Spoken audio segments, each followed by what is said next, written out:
teman-teman semua. Assalamualaikum warahmatullahi wabarakatuh. Masya Allah, alhamdulillahirabbil alamin, wa bihi nasta'in ala umurid dunya waddin. Wassalatu wassalamu ala asyrafil anbiya wal mursalin wa ala alihi wa sahbihi ajma'in amma ba'd. Rabbi shrah li sadri wa yassir li amri wahlul 'uqdatam min lisani yafqahu qawli. Amin amin ya rabbal alamin. Apa kabar teman-teman semua di hari Jumat ini? Mudah-mudahan semuanya dalam keadaan sehat dan terima kasih telah bergabung kembali. Katupat setiap hari Jumat ini sudah berlangsung sejak 2-3 tahun yang lalu setiap hari Jumat dan alhamdulillah hari ini kita kembali bertemu. Sedikit cerita sebelum kita masuk tema kita pada hari ini, teman-teman semua. Kemarin kami di Pesantren Tauhid Maskan Wafat baru saja menyelenggarakan wisuda akbar.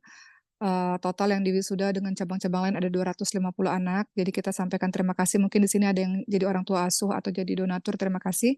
Karena insya Allah akhir September ini kita akan terima lagi teman-teman tahfidz 450 orang. Terima kasih telah membersamai dakwah Quran di Maskan Hufat. Langsung saja teman-teman semua, hari ini kita mau bahas mengenai munafik. Ya, teman-teman sering dengar ya. Tema kita pada hari ini adalah siapakah Muslim yang munafik? Siapa teman-teman semua munafik? Atau apa arti munafik itu? Langsung saja kita cek pada diri kita, apakah kita termasuk orang-orang yang munafik itu? Kita punya sifat-sifat munafik itu. Munafik itu apa sih teman-teman semua? Munafik itu orang yang punya sifat nifak, sifat kemunafikan. Siapa mereka? Ciri-cirinya apa orang-orang munafik itu? Secara singkat, orang-orang munafik itu mengaku dirinya Islam, kita mengaku diri kita Muslim, namun prakteknya, pada kenyataannya, dalam kesehariannya, maupun dalam hati kita berbeda dengan lisan kita. Atau kita sering dengar, oh Islamnya Islam KTP tuh, ya tertulis di KTP-nya Muslim, tapi sholat juga enggak, ngaji Quran juga enggak, kemudian tidak mencerminkan diri sebagai seorang Muslim. Itu munafik teman-teman semua. Mengaku Islam, tapi kesehariannya dan hatinya berbeda dengan apa yang diakui olehnya. Ada seorang sahabat yang bernama Hudzaifah ibnul Yaman. Beliau pernah ditanya oleh seorang sahabat, wahai Hudzaifah, siapakah orang munafik tersebut? Kemudian Hudzaifah ini menjawab, orang yang mengaku Islam tapi tidak mengamalkan ajaran Islam. Seperti di Indonesia, kita ini kan mayoritas Muslim ya teman-teman semua. Mungkin sekitar 80-90% Muslim. Dan banyak orang yang mengaku Muslim saja tapi jauh daripada agama Allah. Kadang-kadang kalau saya boleh cerita sedikit, kadang-kadang kita ini kan mayoritas Muslim. Harusnya ibadah sholat wajib, bukan sesuatu yang kita sesuatu yang aneh gitu. Tapi di masyarakat kita kalau ada seseorang public figure misalnya atau orang-orang yang terkenal sholat, kita anggap itu sesuatu yang ajaib. Padahal keseharian, sholat itu keseharian. Justru yang luar biasa orang-orang yang meninggalkan sholat itu ketika dia mengaku seorang Muslim. Gitu ya teman-teman lagi. Apa kata Hudzaifah? Beliau mengatakan orang munafik saat ini lebih jelek daripada orang munafik di masa Rasulullah SAW. Kenapa? Karena dahulu kemunafikan itu disembunyikan. Orang-orang malu, munafik itu disembunyikan. Saya nggak mau orang lain tahu bahwa saya orang munafik. Tapi di zaman yang sekarang munafik itu terang-terangan. Bangga nggak sholat, bangga nggak bisa ngaji, bangga nggak puasa di bulan suci Ramadan. Bangga nggak melakukan kewajiban-kewajiban sebagai seorang muslim. Makanya Hudzaifah mengatakan, dahulu kemunafikan disembunyikan, orang-orang malu dan takut ketahuan oleh orang lain kalau dia orang munafik. Tapi orang saat ini munafik yang terang-terangan, bahkan bangga dengan dosa-dosanya. Ada seorang yang bertanya juga, apakah munafik itu dia bisa menangis? Karena kan ciri dari orang-orang beriman. Teman-teman lihat Al-Anfal ayat 2 ya. Ciri orang-orang beriman dalam surah Al-Anfal ayat 2. Itu ketika disebut nama Allah, maka bergetar hatinya. Maka ada seseorang yang bertanya kepada sahabatnya, orang munafik itu bisa menangis nggak sih? Maka dijawab, munafik itu bisa menangis. Pura-pura menangis, tapi hatinya nggak menangis. Kadang-kadang kita kan kalau mau nyebut-nyebut nama Allah, berzikir kepada Allah Subhanahu wa taala, kita kan penuh dengan tangisan ya teman-teman semua. Tapi bedanya kalau orang-orang munafik, dia bisa nangis ketika di keramaian, dia ikut nangis bareng-bareng, tapi hatinya tidak. Seperti itu. Itu juga ciri dari orang munafik ya. Orang munafik itu salah satu contohnya adalah banyak bicaranya namun amalannya sedikit. Itu termasuk munafik. Apa kata Fudail bin Iyad, sahabat-sahabat sekalian? Teman-teman pernah dengar yang namanya ghibtah. Ghibtah itu iri dalam kebaikan. Jadi iri itu ada yang boleh, ada yang nggak boleh. Iri dalam kebaikan namanya ghibtah. Kata Fudail bin Iyad, ghibtah itu bagian dari iman. iri dalam kebaikan itu bagian dari iman. Iri ngeliat orang bisa ngaji, aku pengen ngaji. Iri ngeliat orang bisa sholat, khusyuk, aku mau kayak gitu. Iri itu boleh. Jadi dikatakan ghibthah atau iri dalam kebaikan adalah bagian dari iman. Sedangkan hasad adalah bagian dari kemunafikan. Jadi kalau ada orang-orang hasad, iri, dengki, ketika melihat orang lain mendapatkan kenikmatan, itu bagian dari munafik, teman-teman semua.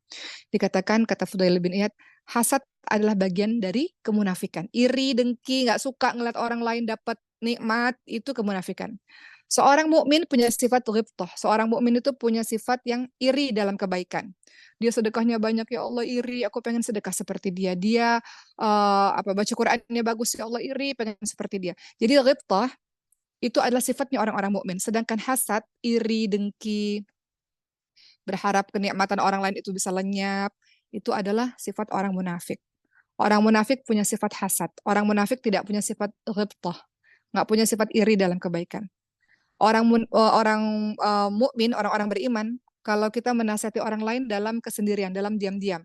Namun orang-orang munafik biasanya menasihati di keramaian karena tujuannya ingin menjelek-jelekan, tujuannya ingin menjatuhkan.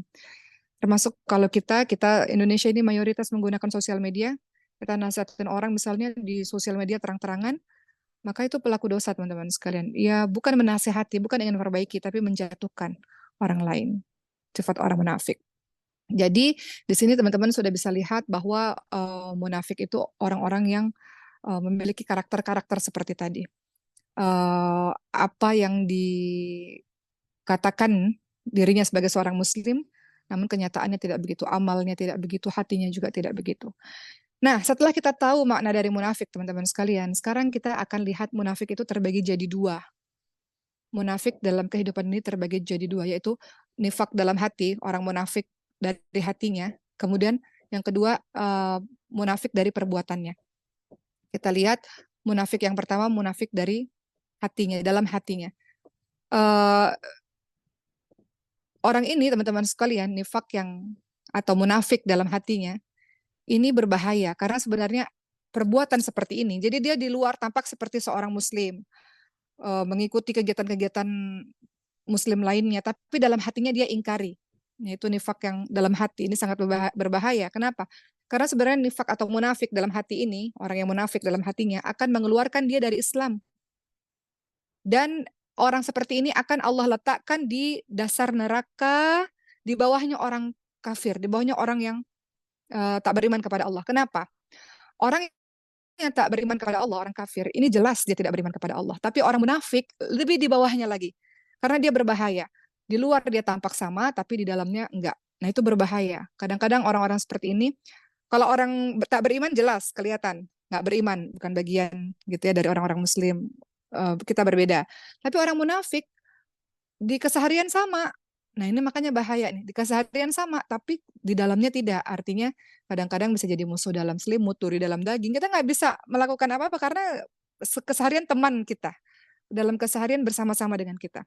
Makanya orang-orang munafik yang dalam hatinya munafik ini, nifak ini, diletakkan oleh Allah Subhanahu wa taala di dalam neraka yang lebih bawah lagi daripada orang-orang yang tak beriman kepada Allah Subhanahu wa taala. Teman-teman lihat dalam surah Al-Baqarah misalnya, dalam surah Al-Baqarah, teman-teman lihat ya, dalam surah Al-Baqarah itu disebutkan 3 golongan manusia. Ya kan? 3 golongan manusia. Orang beriman disebutkan dalam 4 ayat, ya. Kemudian orang-orang tak beriman disebutkan dalam 2 ayat dan orang munafik disebutkan dalam 13 ayat. Ini yang alif lam mim dzalikal kitabul la raiba fihi dan seterusnya. Teman-teman lihat dalam surah Al-Baqarah ayat 1 sampai 5 ya, kita lihat ya. A'udzubillahi minasyaitonir rajim. Alif lam mim dzalikal kitabul la raiba fihi hudal lil muttaqin. Alif lam mim, kitab Al-Qur'an ini tidak ada keraguan padanya, petunjuk bagi mereka yang bertakwa. Ini ciri-ciri ya. Ciri-ciri orang-orang beriman, satu halaman itu ciri-ciri orang beriman. Alladzina yu'minuna bil ghaibi wa yuqimunas sholata wa mimma razaqnahum yunfiqun dan seterusnya. Saya bacakan artinya, yaitu mereka yang beriman kepada yang ghaib, ciri orang beriman. Mereka melaksanakan sholat, mereka menginfakkan sebagian rezeki yang Allah berikan kepada mereka. Terus Al-Baqarah ayat 4 dilanjutkan. Mereka beriman kepada Al-Qur'an yang diturunkan kepada Muhammad, kemudian dan kitab-kitab yang diturunkan sebelum engkau, mereka yakin akan adanya akhirat. Itu dalam surah Al-Baqarah ayat 1 sampai 5 itu menjelaskan tentang ciri-ciri orang-orang beriman. Dalam Al-Baqarah ayat 5 disebutkan merekalah yang mendapatkan petunjuk dari Tuhannya dan mereka itulah orang-orang yang beruntung. Teman-teman buka halaman berikutnya, surah Al-Baqarah berikutnya. 2 ayat itu tentang orang-orang tak beriman kepada Allah. Saya bacakan artinya. Ayat Al-Baqarah ayat 6. Sesungguhnya orang-orang kafir sama saja bagi mereka. Engkau Muhammad beri peringatan atau tidak engkau beri peringatan, mereka tidak akan beriman. Al-Baqarah ayat 7. Allah telah mengunci hati dan pendengaran mereka, penglihatan mereka telah tertutup, dan mereka mendapatkan azab yang berat. 2 ayat ini, Al-Baqarah 6 dan Al-Baqarah 7, ini menjelaskan tentang orang yang tak beriman. Ayat berikutnya, ya orang-orang munafik, disebutkan setelahnya, 13 ayat. Teman-teman baca sendiri nanti ya, Al-Baqarah ayat 8 dikatakan, dan di antara manusia ada yang berkata, kami beriman kepada Allah dan hari akhir, padahal sesungguhnya mereka itu bukan orang-orang beriman. Nah ini munafik. Dalam surah Al-Baqarah permulaan, pertama membahas mengenai Al-Baqarah 1 sampai 5 membahas mengenai orang beriman. Al-Baqarah 6 sampai 7 membahas orang-orang yang tak beriman. Al-Baqarah ayat 8 dan seterusnya sebanyak 13 ayat membahas mengenai orang-orang munafik. Apa kata Allah dalam surah Al-Baqarah ayat 9? Mereka menipu Allah dan orang-orang beriman padahal mereka hanyalah menipu diri mereka sendiri tanpa mereka sadari. Al-Baqarah ayat 10. Dalam hati mereka ada penyakit, lalu Allah menambah penyakit itu dan mereka mendapatkan azab yang pedih karena mereka berdusta. Dan seterusnya. Jadi kalau kita baca surah Al-Baqarah, di awal surat itu sudah dibahas mengenai orang beriman, orang kafir, orang tak beriman, dan orang yang munafik. Apa contoh orang yang nifak, munafik dari dalam hatinya? Contoh, orang-orang ini mendustakan atau tidak mempercayai ajaran Rasulullah Shallallahu Alaihi Wasallam, atau bahkan mengaku Islam tapi mengolok-olok ajaran Rasulullah Shallallahu Alaihi Wasallam, atau mendustakan Rasul, nggak percaya kepada Rasul. Ini bahaya kan teman-teman sekalian? Nggak percaya kepada Rasulullah Shallallahu Alaihi Wasallam, kemudian benci kepada Rasulullah dan para sahabatnya, kemudian senang ketika agama Allah direndah-rendahkan, diolok-olok. Nah ini orang munafik nih teman-teman semua. Uh, Orang munafik yang dalam hatinya munafik, nifak dalam hatinya. Ya. Kemudian setelah kita bahas bahwa orang munafik itu ada orang nifak ya, disebut munafik ada 2. Yaitu yang pertama adalah dari hatinya, yang kedua dari amalannya, dari lahiriahnya. Ya. Nifak yang kedua, teman-teman semua, itu nifak yang disebut sebagai orang munafik ya, dari lahiriahnya, dari perbuatannya, dari tampilannya, ya. Misalnya perbuatan nifaknya itu misalnya ketika di depan orang banyak, maka dia tampilkan dirinya soleh sekali. Dia tampilkan dirinya beriman sekali. Namun ketika dalam kesendirian, nggak begitu. Nah itu munafik lahiriahnya. Orang yang munafik dalam amalannya. Apa kata Hasan Al-Basri, teman-teman semua? Di antara tanda kemunafikan adalah berbeda antara hati dan lisan. Berbeda antara yang tersembunyi dan yang tampak. Itu disebut sebagai salah satu tanda dari munafik. Ya, ada perbedaan ketika dia dalam keramaian dan ketika dia dalam kesendirian. Jauh berbeda. Ketika dalam keramaian bersemangat, ketika dalam kesendirian nggak melakukan amalan-amalan soleh. Maka seperti yang teman-teman tahu, dalam hadis surat Muslim disebutkan ciri-ciri munafik. Ini munafik termasuk munafik ringan. Karena munafik berat tadi munafik nifak yang ada dalam hati, yang tidak mengakui Rasulullah, benci kepada Rasul, misalnya benci kepada ajaran agama Islam. Itu munafik yang paling berat. Namun ada munafik yang ringan, orang-orang munafik yang ringan. Apa itu? Dalam hadis surat Muslim dikatakan, di antara tanda munafik ada 3. Ketika bicara dia berdusta, ketika berjanji dia ingkar atau tidak menepati. Ketika diberi amanah, dia khianat. Hadis riwayat Muslim ini teman-teman sudah sering kali dengar dalam kehidupan sehari-hari. Ini adalah kemunafikan yang ringan, ya munafik yang ringan. Dikatakan lagi dalam riwayat lain dalam hadis surat Muslim, tanda munafik itu adalah beberapa di antaranya, walaupun orang tersebut puasa dan mengerjakan sholat, ya, oke, tanda munafik tadi mau sebutkan ya. Oke, Oke, diralat. Oke. Tanda munafik tadi ada 3 ya, yang masyhur yang teman-teman sudah tahu ya. Jika bicara dusta, jika berjanji dia menepati, dan jika diberi amanah dia berkhianat. Oke, itu ya. Baik, nah ada lagi nih dalam hadis surat Muslim disebutkan ciri-ciri munafik lainnya. Kita lihat nih apakah diri kita termasuk seperti ini. Kata Rasulullah ada 4 tanda. Jika kita punya 4 tanda ini maka semuanya 4 tanda ini maka kita disebut munafik yang betul-betul munafik. Apa? Tadi sudah 3 tambah satu lagi. Jika berselisih dia berbuat zalim. Jadi yang pertama jika diberi amanat dia khianat, jika bicara dia dusta, jika dia berjanji tidak dipenuhi, jika berselisih maka dia berbuat zalim. Zalim itu artinya membalas lebih kejam daripada apa yang dilakukan orang kepadanya itu zalim. Ya. Jadi kalau kita coba satu-satu jelaskan teman-teman semua ciri-ciri orang munafik. Pertama tadi apa ciri orang munafik ketika bicara maka berdusta. Ini juga termasuk teman-teman jangan pernah meremehkan kalau punya adik atau punya anak kita berjanji sesuatu.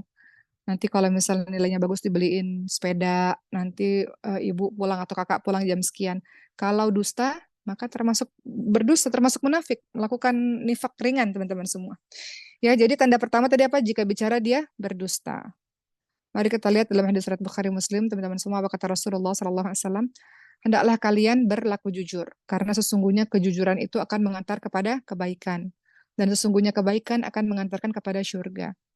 Jika seseorang senantiasa berlaku jujur, dia terus berusaha untuk jujur, maka Allah akan catat sebagai orang yang jujur. Sebaliknya, kata Rasulullah, hati-hatilah kalian dalam berbuat dusta, karena sesungguhnya dusta akan mengantarkan kepada kejahatan, dan kejahatan akan mengantarkan kepada neraka. Dan jika seseorang suka berdusta, dan berupaya untuk berdusta, maka ia akan dicatat di sisi Allah sebagai seorang pendusta. Ingat, orang yang bohong, pasti dia akan berbohong kedua kali, ketiga kali, keempat kali. Kenapa? Karena untuk menutupi kebohongannya yang pertama, ya kan? Jadi orang yang berbohong itu nggak mungkin bohong hanya sekali. Karena setelah itu dia akan melakukan kebohongan-kebohongan untuk menutupi kebohongan sebelumnya. Sebenarnya bohong itu boleh nggak sih teman-teman semua di dalam agama Islam? Bohong itu nggak boleh, tapi ada beberapa bohong yang boleh. Ada 3 kebohongan yang boleh dilakukan mengingat kebaikannya lebih besar daripada mudaratnya. Apakah bohong yang boleh itu? Ya, Rasulullah SAW menjelaskan kebohongan yang boleh itu adalah beberapa di antaranya kalau tujuannya yang pertama adalah untuk mendamaikan orang yang berselisih, orang yang bertengkar. Kalau misalnya teman-teman yang sudah menikah misalnya antara suami dan anak bertengkar gitu. Nah, kita boleh bohong. Wahai suamiku, anakmu itu sedih karena pertengkaran ini. Wahai anak, ayahmu kemarin menangis dalam doanya karena kejadian ini. Mereka sebenarnya ayahmu itu rindu kepadamu, nak. Wahai ayah, sebenarnya anakmu itu rindu kepadamu, ayah gitu. Itu salah satu contoh kebohongan yang boleh, artinya mendamaikan orang yang berselisih. Kemudian berikutnya yang boleh juga adalah dalam strategi perang, kebohongan yang boleh. Kita tidak mungkin menceritakan strategi perang kita kan kepada musuh. Kemudian yang ketiga, kebohongan yang boleh dalam agama Islam ini adalah untuk hubungan suami istri, untuk membawa kebaikan dalam rumah tangga. Misalnya,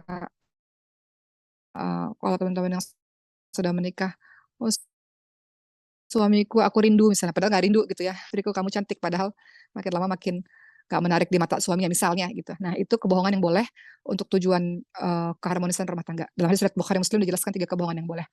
Namun selain itu nggak boleh bohong ya teman-teman semua. Jadi ciri orang munafik tadi apa? Jika berbicara dia berdusta. Hati-hati kalau kita melakukan dusta demi dusta, maka kita akan terbiasa mengulanginya terus-menerus. Kemudian apalagi tadi ciri orang munafik yang kedua, kalau berjanji dia tidak menepati. Kalau berjanji dia tidak menepati. Hati-hati dengan menggunakan kata-kata insya Allah. Karena perkataan insya Allah itu sebenarnya adalah teman-teman berniat untuk hadir dalam uh, yang teman-teman katakan itu. Insya Allah itu bukan artinya teman-teman gak datang, tapi teman-teman berniat untuk hadir. Adapun gak hadir itu atas izin dari Allah, atas takdir dari Allah. Misalnya tiba-tiba Allah buat ada satu kejadian, jadi kita nggak hadir. Jadi kalau kita katakan kita janji sama teman, insya Allah artinya kita datang, teman-teman semua. Insya Allah itu artinya kita datang. Namun ketika Allah takdirkan mungkin ada apalah suatu hal yang kita tidak bisa prediksi, baru kita nggak datang. Tapi kalau kita lihat insya Allahnya di Indonesia kan insya Allah berarti datang atau enggak ya gitu, masih ragu-ragu. Nah jadi kalau ciri orang munafik itu jika berjanji dia tidak menepati. Teman-teman tahu bahwa di dalam agama Islam nasihat buat saya sendiri janji adalah hutang. Jadi celaka orang-orang yang berjanji namun tidak menepati. Teman-teman lihat ya dalam sebuah kisah di mana pada saat itu di zamannya Nabi ada orang tua yang mengatakan, "Wahai anak, di sinilah, kemarilah, aku akan memberikan kurma untukmu." Kemudian ternyata orang itu tidak memberikan kurma kepada anak itu, maka dikatakan orang ini telah berdusta. Janji mau membelikan sesuatu tapi tidak ditepati karena dianggap remeh. Omongannya dengan anak kecil tersebut, Rasulullah menganggap bahwa orang ini adalah orang yang berdusta dan orang yang tidak menepati janji. Ya. Kemudian yang ketiga, tadi kita bahas ciri-ciri orang munafik kalau diberi amanah, dia berkhianat. Teman-teman lihat dalam surah Al-Anfal ayat 27. Allah Subhanahu wa taala berfirman, wahai ya ayyuhalladzina amanu la takhunullaha wa rasula wa takhunu wa amanatikum wa antum ta'lamun. Al-Anfal ayat 27. Kata Allah apa? Wahai orang-orang beriman, janganlah mengkhianati Allah dan Nabi Muhammad, dan janganlah kalian mengkhianati amanah-amanah yang dipercayakan kepada kalian, sedangkan kalian mengetahui. Jadi kalau kita dipercaya oleh seseorang untuk memegang satu kepercayaan, maka kita harus menjaga kepercayaan itu dengan sebaik-baiknya. Nabi Muhammad itu sebelum menjadi Rasulullah, semua orang mencintai Nabi Muhammad, semua orang. Beliau dapat julukan Al-Amin kan, orang yang terpercaya, semua orang, mau yang jahiliyah semuanya, orang-orang kafir Quraisy semuanya mencintai Nabi Muhammad sebelum jadi nabi karena akhlaknya bisa dipercaya, tidak pernah berkhianat. Al-Amin julukannya. Barulah ketika jadi nabi, jadi rasul, barulah orang-orang banyak membenci Rasulullah SAW karena kesombongan mereka. Ya, jadi apa kata Rasulullah dalam hadis riwayat Abu Dawud dan Tirmidzi, tunaikanlah amanat pada orang yang memberikan amanah kepadamu dan jangan kamu mengkhianati orang yang mengkhianatimu. Makanya biasanya sedikit cerita contoh di Maskanul Hufa seperti yang teman-teman tahu, ini lembaga yang non-profit yang 80% anak-anaknya belajar dengan full beasiswa dari para orang tua asuh dan para donatur, orang-orang yang memberikan sedekah. Biasanya kami akan selalu mengatakan mohon doanya agar kami bisa amanah dalam mengelola dana masyarakat. Amanah, kepercayaan yang orang berikan itu tidak tidak mudah ya teman-teman semua. Sampai orang bisa percaya pada kita itu suatu nikmat, satu anugerah dari Allah Subhanahu wa taala. Kita harus jaga amanah itu. Contoh lain eh, yang relate dalam kehidupan sehari-hari. Izin cerita sedikit ya teman-teman semua. Saya dari Batam dan pergi ke Jakarta pada saat itu untuk merantau di usia 16 tahun. Pada saat itu ayah saya mengatakan begini, Oki, Oki pergi ke Jakarta dalam usia yang sangat muda, tapi papa percaya kepada Oki. Maka jaga kepercayaan ini dengan baik-baik, jaga kehormatan keluarga, jaga nama baik keluarga. Dan jadilah orang sukses di Jakarta sananya, di ibu kota.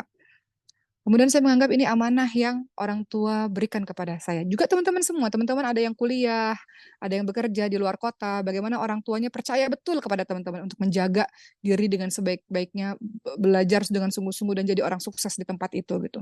Jadi tunaikan amanah itu teman-teman semua. Karena orang yang ketika diberi amanah dia berkhianat, ini dari sekian banyak amanah ya teman-teman semua, maka termasuk orang yang munafik. Termasuk seorang ibu diberikan amanah menjaga anak-anaknya, termasuk seorang suami diberikan amanah untuk menjaga istrinya, untuk menjaga anak-anaknya. Amanah, maka jangan berkhianat dengan amanah yang telah diberikan. Keempat, apa ciri orang-orang munafik ini? Tadi disebutkan kalau berselisih, kalau bertengkar, kalau bergaduh, dia akan berbuat zalim. Dia akan berbuat jahat sekali.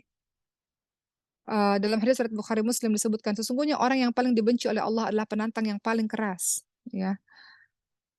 Orang yang zalim, kadang-kadang ada orang menyakiti kita dengan lisannya, kemudian kita zalim, kita balas dengan lebih jahat lagi.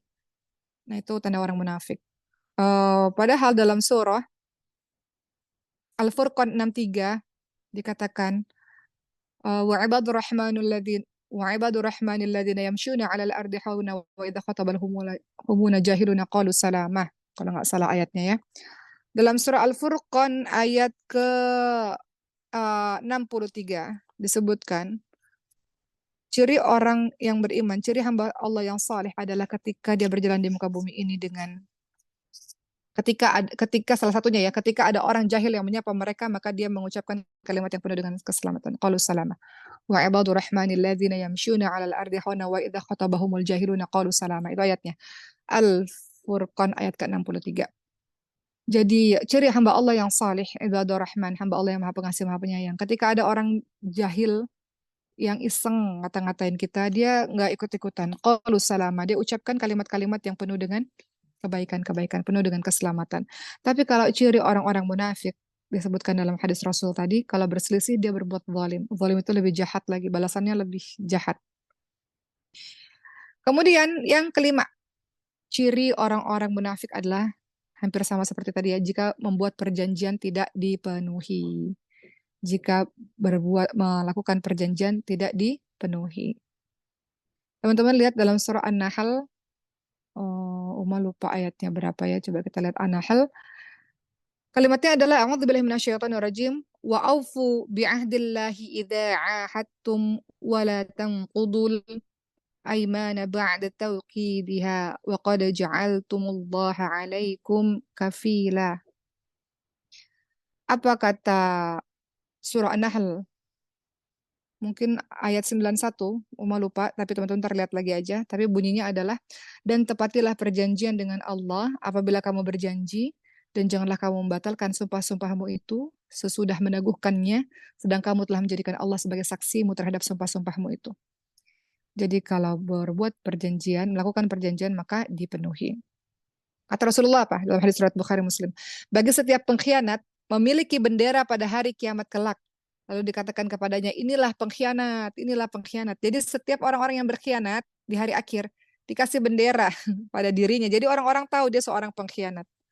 Lalu orang-orang di sana ada suara mengatakan, inilah si pengkhianat, inilah si pengkhianat. Jadi dikasih tanda sama Allah Subhanahu wa taala dengan bendera itu. Jadi seperti yang teman-teman tahu ya, orang-orang munafik itu beda antara lahiriahnya, tampilannya dengan di dalamnya. Ya, ulama-ulama mengatakan orang-orang munafik itu jasadnya saja yang terlihat khusyuk, namun tidak ada khusyuk di dalam hatinya. Apa kata Sayyidina Umar bin Khattab radhiyallahu anhu, teman-teman semua? Beliau suatu ketika pernah berkhutbah di atas mimbar, kemudian beliau mengatakan, yang aku khawatirkan pada kalian adalah orang yang berilmu tapi munafik. Kemudian sahabat bingung. Maksudnya apa ya Umar bin Khattab? Bagaimana ada orang yang bisa berilmu tapi kemudian dia munafik? Apa kata Sayyidina Umar?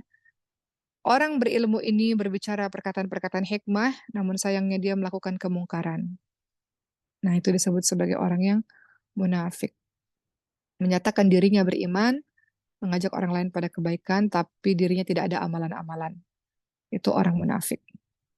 Termasuk juga Ibnu Mas'ud radhiyallahu anhu ya teman-teman sekalian, hadis riwayat Muslim, berkata, aku telah melihat bahwa orang-orang yang meninggalkan sholat jemaah adalah orang-orang munafik. Khususnya para laki-laki di masjid, teman-teman semua. Karena bahayanya meninggalkan sholat jemaah. Ada seseorang yang sampai didatangkan dengan berpegangan pada dua orang sampai dia masuk ke dalam shaf. Artinya di zamannya Nabi, orang-orang yang tidak melakukan sholat jemaah di masjid, khususnya laki-laki, itu adalah orang-orang yang munafik. Berikutnya, teman-teman semua, jadi ini pelajaran buat kita ya, kalau kita punya ayah, kita punya suami, punya anak laki-laki, adik laki-laki, setelah tadi kita dengar hadisnya bahwa setiap ada orang yang meninggalkan sholat jemaah di masjid, maka dia termasuk orang munafik. Maka mudah-mudahan ini jadi satu PR lagi buat kita untuk meminta atau mengingatkan suami atau ayah atau adik-adik laki-laki atau abang laki-laki kita untuk sholat di masjid. Ada ulama mengatakan cukup disebut seseorang yang memiliki tanda munafik ketika dia tinggalnya berdekatan dengan masjid namun nggak pernah ke masjid, laki-laki. Jadi mulai hari ini kita ingatkan pasangan kita, ayah kita, adik kita, abang kita yang laki-laki untuk mulai datang ke masjid. Teman-teman, mengenai munafik ini, harusnya sebagai seorang beriman, kita memiliki perasaan itu, perasaan untuk takut jadi orang munafik, atau perasaan menyangka dirinya munafik. Kenapa? Coba kita lihat. Di zamannya Rasulullah SAW itu ada sahabat namanya Hanzalah, teman-teman sekalian. Ya, sahabat Nabi yang namanya Hanzalah. Jadi Hanzalah ini beliau adalah orang yang menulis, juru tulisnya Rasulullah SAW. Suatu ketika sahabat Nabi Sayyidina Abu Bakar menemui Hanzalah, sahabat-sahabat sekalian. Lalu Abu Bakar As-Siddiq radhiyallahu anhu ini bertanya kepada Hanzalah, bagaimana keadaanmu wahai Hanzalah? Kemudian Hanzalah menjawab, Hanzalah kini telah menjadi orang yang munafik. Kemudian Sayyidina Abu Bakar berkata, ya Hanzalah, subhanallah, engkau mengatakan apa? Kemudian pada akhirnya Hanzalah berkata, aku ini termasuk orang munafik. Jika aku dan kita ini berada di sisi Rasulullah SAW, kita semua akan teringat akan neraka dan kita akan terbayang-bayang surga sampai-sampai kita melihat surga itu ada di hadapan kita semua. Namun ketika kita atau saya khususnya, kata Hanzalah, keluar dari majelis Rasulullah SAW dan bergaul dengan istri dengan anak-anak, dengan sibuk berbagai macam urusan, kami pun jadi banyak lupa, kata Hanzalah. Kata Sayyidina Abu Bakar sama, kami pun juga seperti itu. Maka mereka merasa khawatir diri mereka ini termasuk orang yang munafik. Maka kemudian Hamdalah dan Abu Bakar As-Siddiq radhiyallahu anhu datang menghadap Rasulullah sallallahu alaihi wasallam. Lalu mereka bertanya, "Ya Rasulullah, saat kami berada di sisi Engkau ya Rasul, kami selalu teringat pada neraka sampai-sampai kami seolah-olah melihat neraka itu ada di hadapan kami. Ketika berada di sisi-Mu ya Rasul, kami seolah-olah melihat surga.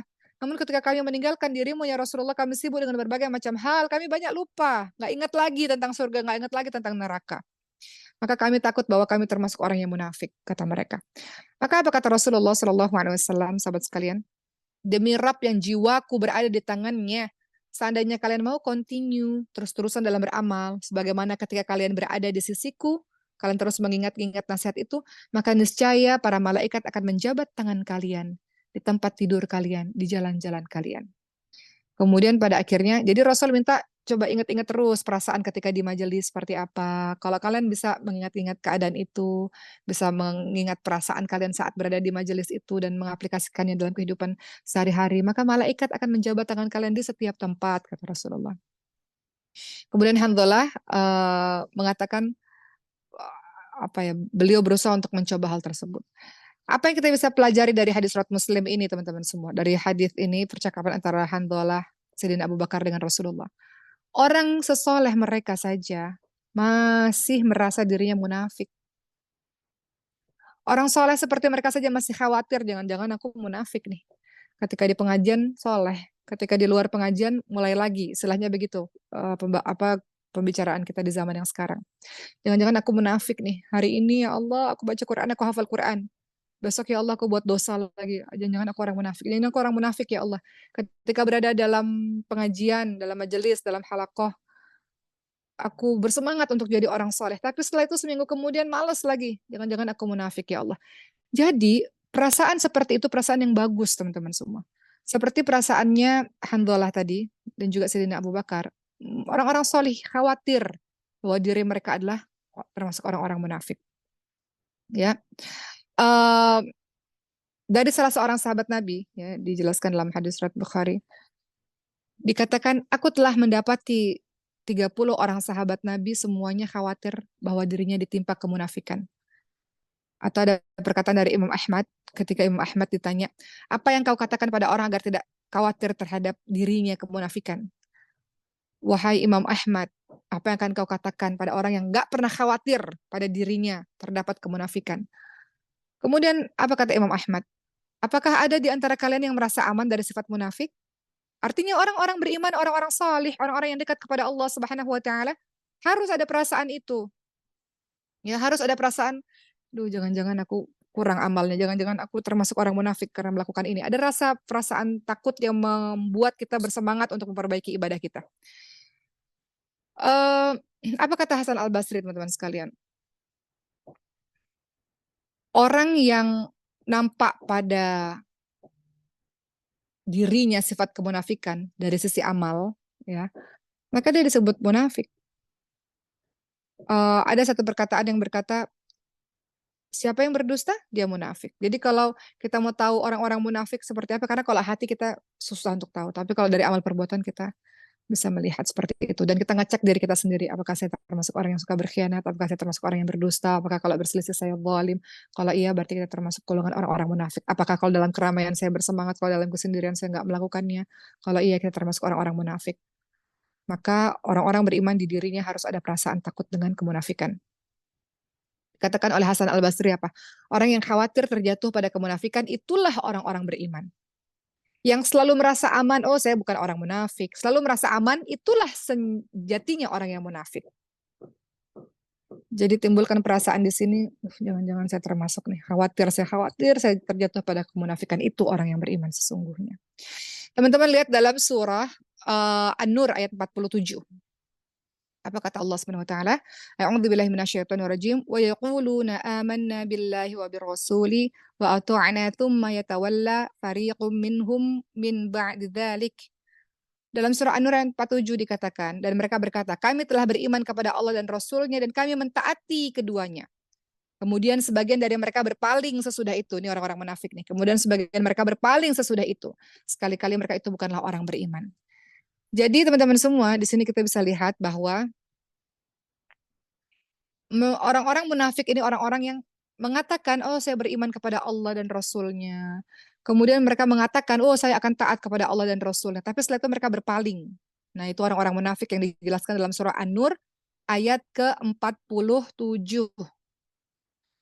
Dalam surah An-Nur 47 dijelaskan tentang orang-orang yang beriman ya. Orang-orang yang beriman. Orang-orang beriman itu apa?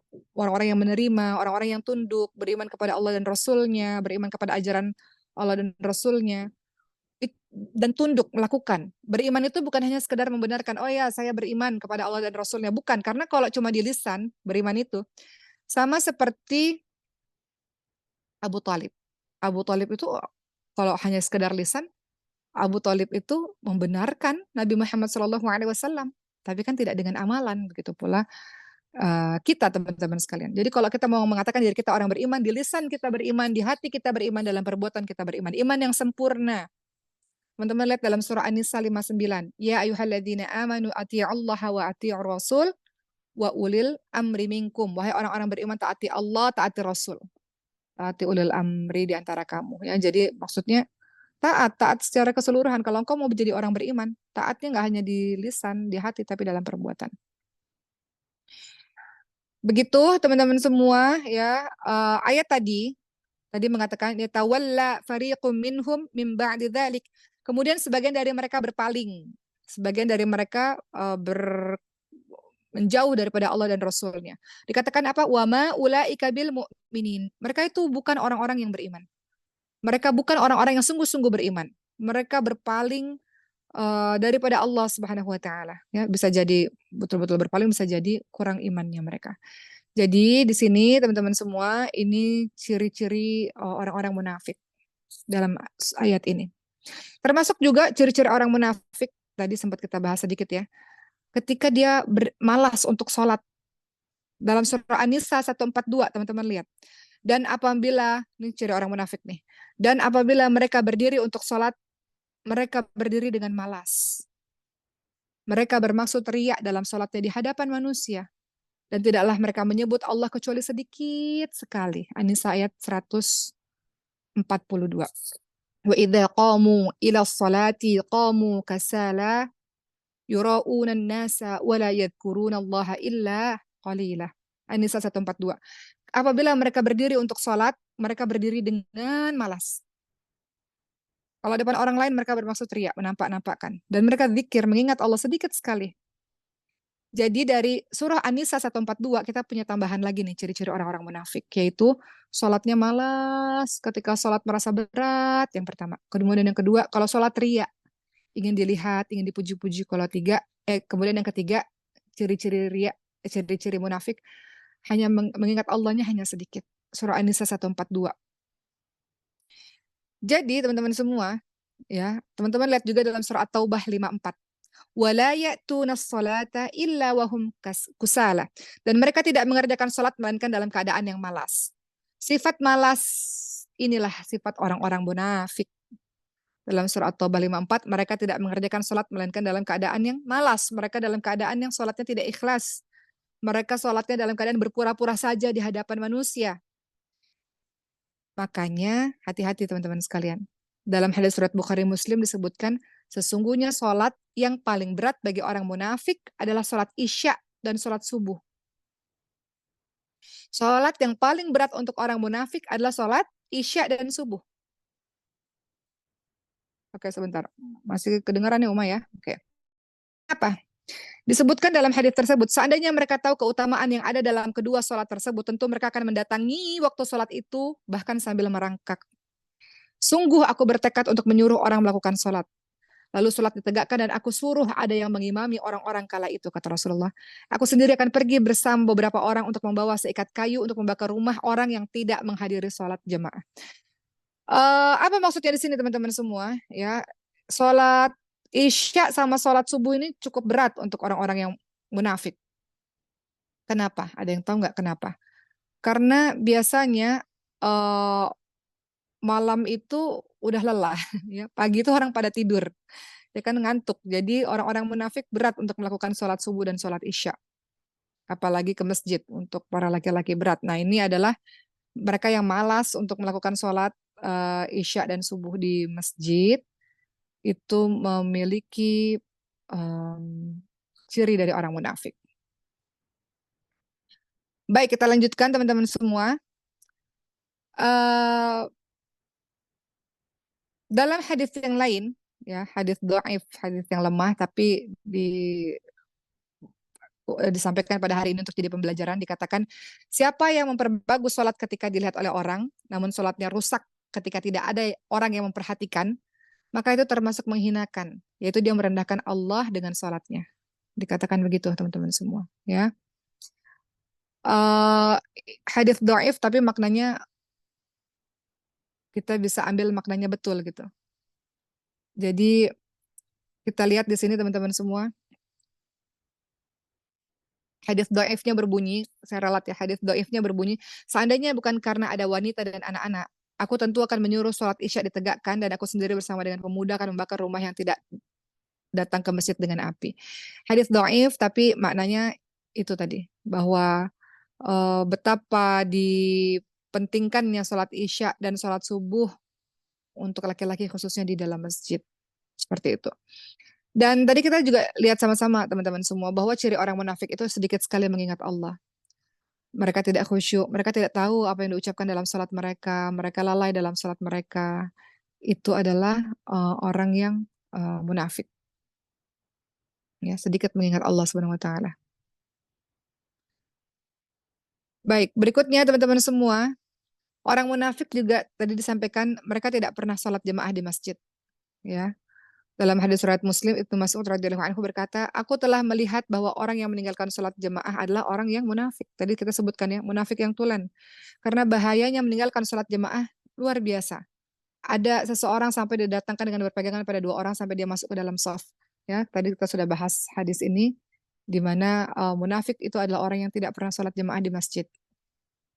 Meninggalkan sholat jemaah di masjid untuk yang laki-laki. Kalau yang di perempuan, sholat di rumah, alhamdulillah, baik.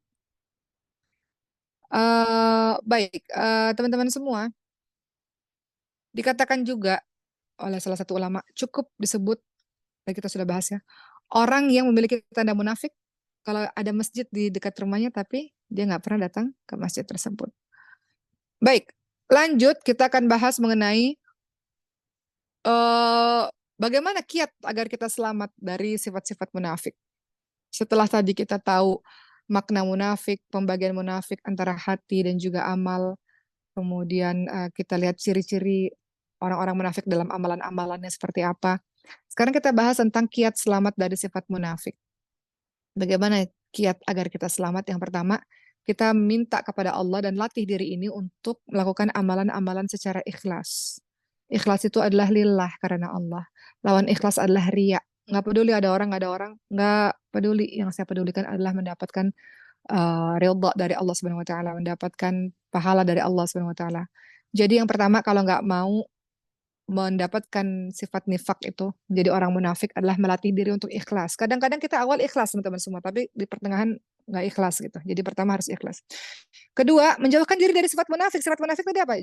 Jika janji ingkar, jika bicara dusta, jika buat perjanjian tidak dipenuhi, jika diberi amanat dia khianat. Menjauhi sifat-sifat munafik ini. Ya. Kemudian yang ketiga, bagaimana caranya supaya kita terhindar dari sifat munafik? Hati-hati dengan bisikan syaitan yang memerintahkan kita lalai. Yuwaswisu fi sudurin nas minal jinnati wan nas. Setan itu dari golongan jin dan manusia, membisikkan waswas di hati kita semua. Setan akan mengatakan nggak perlu baca Quran sekarang di depan orang lain, nanti malu. Nanti sampai rumah nggak perlu baca Quran sekarang, kamu udah ngantuk. bisikan syaitan. Bisikan syaitan ini kita minta kepada Allah agar kita singkirkan, membahayakan diri kita. Kita nggak akan baca-baca Quran karena syaitan terus membisikkan, jangan baca di sini, malu dilihat orang.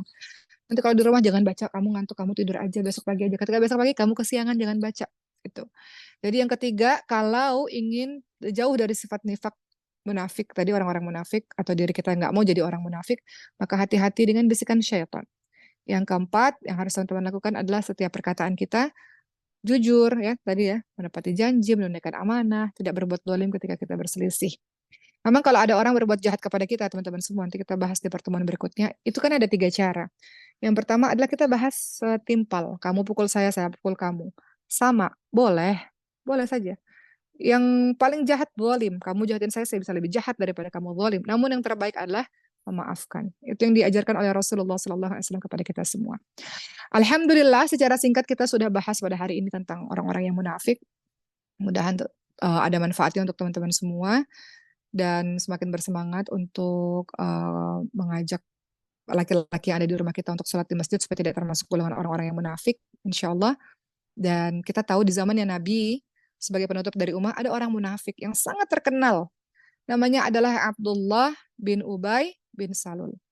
Sebelum Nabi datang ke kota Madinah, Abdullah bin Ubay bin Salul hendak dijadikan raja pemimpin di kota Madinah.